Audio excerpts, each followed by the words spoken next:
il a 10 minutes. Voilà, 10 minutes, pas plus.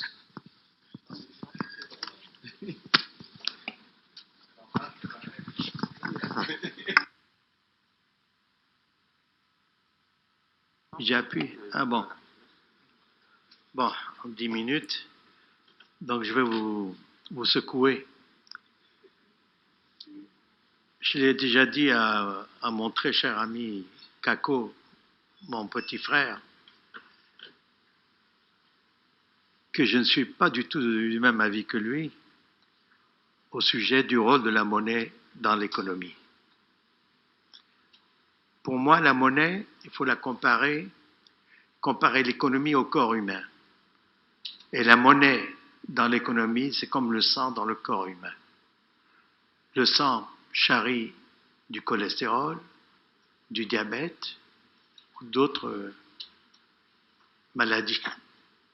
Non pas par lui-même, mais parce que ce sont les organes qui ont déversé ces maladies dans le sang. Donc ce n'est pas en changeant le sang qu'on n'aura plus de cholestérol ni de diabète. Il faut plutôt soigner les organes qui sont auteurs de ces maladies. Et les organes qui sont auteurs de ces maladies, c'est le gouvernement en place dans chaque pays. Donc on revient, la monnaie n'est que le produit de la gouvernance. Nous avons dans le système CFA une monnaie saine parce qu'elle est indépendante de la gouvernance politique. Depuis le début, le franc CFA, tout comme l'euro, tout comme le dollar aux États-Unis, est indépendant du pouvoir politique en place. C'est ce qui a sauvé notre solidité et qui a permis au peuple, à 95% de nos populations, de survivre avec un minimum nécessaire parce qu'ils avaient le pouvoir d'achat de sauvegarder grâce à une inflation variant de 1 à 2%. Alors que dans les pays voisins, l'inflation dépassait 30-40% un certain temps dans les pays du Sidi, du Naira. Comment faisaient les pauvres? Il y avait beaucoup plus de pauvres au Nigeria, au Ghana qu'au Togo. En proportion, je veux dire, de la population. Donc s'attaquer à la monnaie, la rendre responsable des misères, je dis non. S'attaquer à la France parce qu'elle est garante du franc CFA, mais dites-vous bien, l'Italie, en 1980, l'Italie pèse 20 fois l'ensemble de l'UMOA, au point de vue PIB. Elle n'a pas résisté aux assauts des spéculateurs qui ont fait tomber la monnaie italienne de 50% du jour au lendemain. Et c'était le fameux George Soros. De même pour l'Angleterre, qui faisait 25 fois la puissance économique de toute la zone UMOA réunie. Elle est tombée par les coups de butoir de ce spéculateur. Si jamais on n'a pas une grande puissance qui puisse nous protéger des à-coups de ces spéculateurs, le jour où la France va se retirer de la garantie de l'euro, du franc CFA ou de l'éco à venir, vous verrez, notre monnaie subira les assauts des spéculateurs et nous irons à la dérive. Et bien sûr, la minorité pilleuse qui a beaucoup d'argent placé à l'extérieur se débrouillera toujours, elle s'en sortira. Mais 90% de la population souffrira et mordra la poussière. Donc, changer de cible d'attaque, c'est la gouvernance qui détermine l'émergence, le développement, la croissance d'un pays. Dans la gouvernance, la première chose à faire dans une gouvernance, c'est la justice. Pourquoi la justice? Parce que c'est elle qui inspire confiance aux investisseurs de venir investir dans nos pays. Et quand je dis les investisseurs, ce n'est pas seulement les investisseurs étrangers, mais ce sont les investisseurs de la diaspora togolaise et d'autres pays. C'est pas chez moi, ça. Non. Donc la justice est le pivot de la confiance des investisseurs dans un pays. Alors, si vous faites le tour des justices de nos pays, vous verrez qu'en fonction de justice, vous verrez que tel pays attire plus ou moins de capitaux. Donc il faut commencer par là. La justice saine, qui inspire confiance. Parce que tout investisseur, tout homme d'affaires a toujours des problèmes à résoudre. Soit avec ses employés, il va devant la justice. Soit avec ses clients, il va devant la justice. Soit avec ses fournisseurs, il va devant la justice. Soit avec l'administration fiscale, il va devant la justice. Et s'il n'a pas confiance dans cette justice, cet investisseur ne reste, s'il est déjà togolais, s'il est déjà au Togo, il va s'expatrier. S'il n'est pas au Togo, il ne viendra pas. Donc nous devons avoir affaire à une justice saine qui inspire confiance. Ça, c'est le pivot de tout développement. Et pour avoir une justice saine, il faut engager la lutte contre la corruption. C'est ça qu'on déclare depuis des années. Depuis 2012, notre président de la République, au Togo, a accusé la minorité pilleuse. Mais on n'a jamais vu, depuis 2012, ça fait maintenant 9 ans, cette minorité pilleuse condamnée par la justice. Pour donner l'exemple. Alors, que font la jeunesse? Que font les jeunes aujourd'hui? Ils vont dire, on va faire comme ceux qui ont réussi. Par quelle voie ils ont réussi, ces gens-là? Ils font partie à 90% de la minorité pilleuse. Donc ça donne un mauvais exemple et ça détruit l'éthique, la morale de la jeunesse et donc l'avenir du pays. Ça, c'est très important. Je vous le dis, comme vous me connaissez, je ne suis plus paru sur les écrans de télévision parce que je suis censuré. Là, j'ai l'occasion ici, unique, de le dire. Je vous le dis. Alors, maintenant, il y a un intervenant qui disait qu'il faut que le franc CFA était défavorable aux exportations et importations. Il était favorable aux importations et défavorable aux exportations.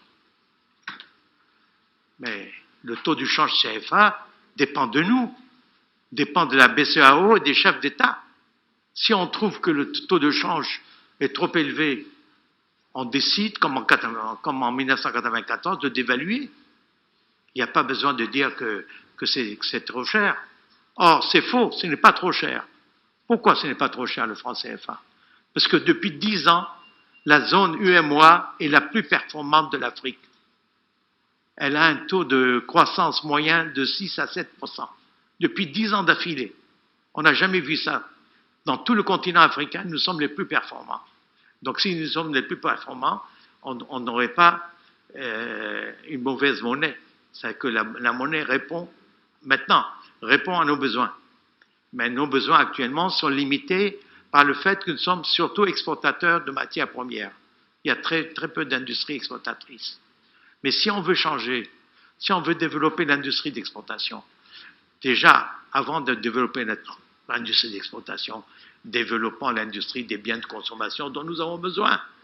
Développons le coton, que Capco Nouveau Port en est spécialiste. Pourquoi on ne fabrique pas nos propres t-shirts, nos propres chemises, nos propres pantalons ici sur place? Non, on préfère les importer. On peut le faire si on s'entend entre nous 8 pays de l'UMOA, si on s'entend et qu'on va voir l'OMC et qu'on instaure des barrières de protection. On peut l'obtenir si on sait bien négocier. Mais on a négocié un à un au lieu de négocier en groupe. On ne l'a pas fait en 1994, en 1995, quand l'OMC a été créé. C'est ça qui est dommage. L'UMOA n'a pas rempli son rôle. Pourquoi?